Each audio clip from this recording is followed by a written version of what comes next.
Hi, this is Mans from Quest for a Farm, and today we are going to be making a delicious Watlemoen Konfyt.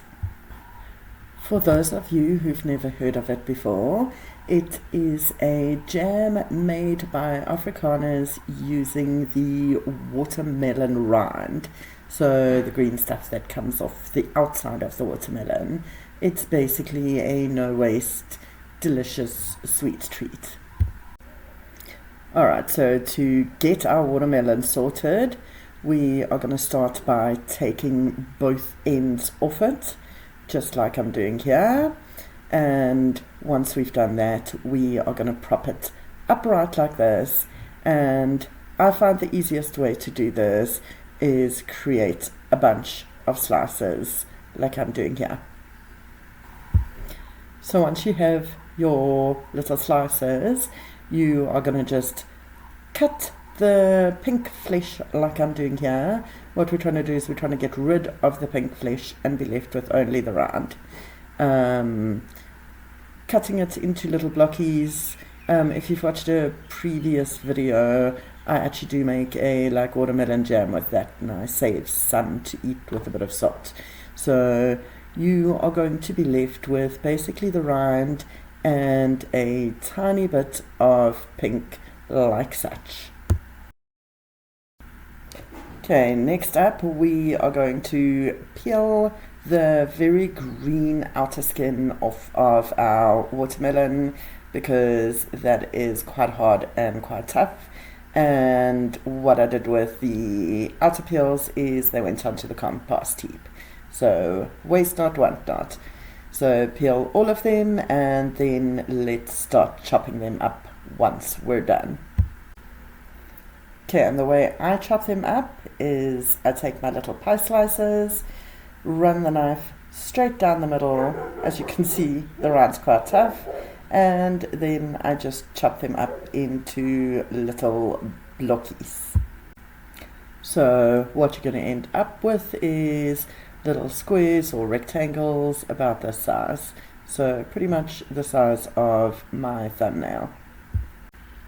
Right, so our first step is to totally cover it with water, and then what we're going to do is we are going to add a liberal sprinkle of bicarbonate of soda, give it a bit of a stir, and basically we're going to cover it, put its lid on, and chuck it in the fridge overnight.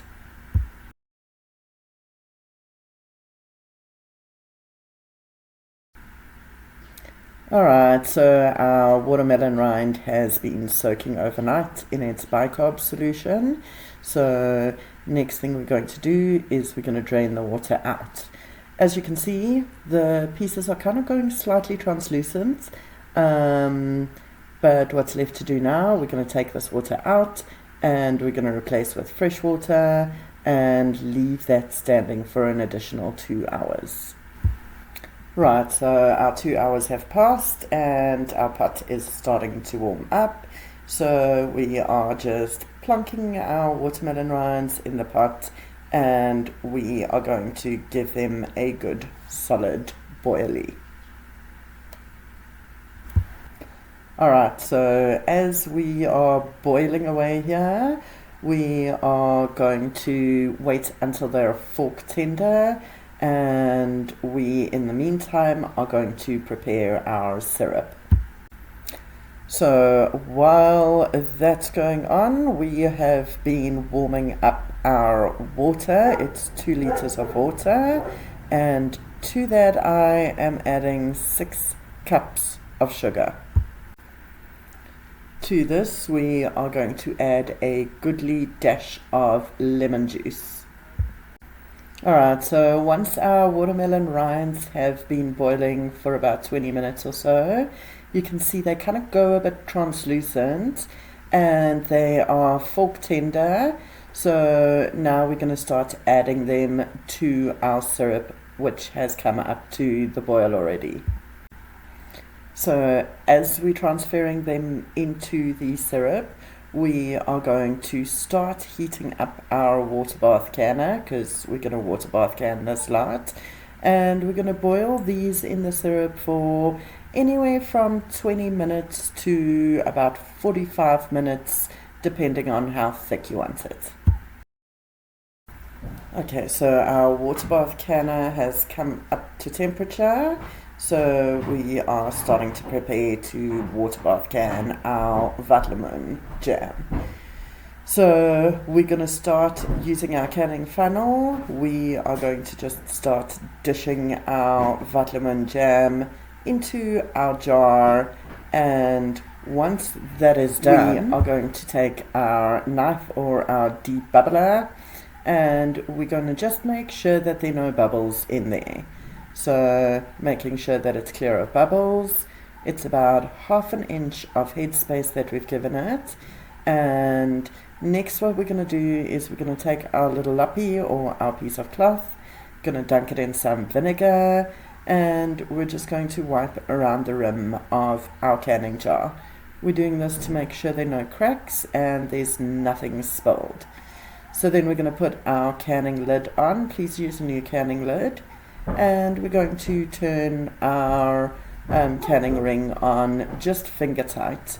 So she is now ready to go into the canner. So we have brought our water up to temperature, and into the canner my 2 jars of Watlemoen Konfyt go. They are going to can for about 20 minutes, and when they come out, hopefully they'll give us that nice little pop and make a seal. Alright, so 20 minutes later, out of the water bath canner they come. They did pop and seal up and everything, which means they are now shelf stable for a good year or 2. I just want to say, guys, thank you so much for watching. Please don't forget to like and subscribe, and hit us up in the comments if you are going to make anything, and keep watching to see what we get up to next.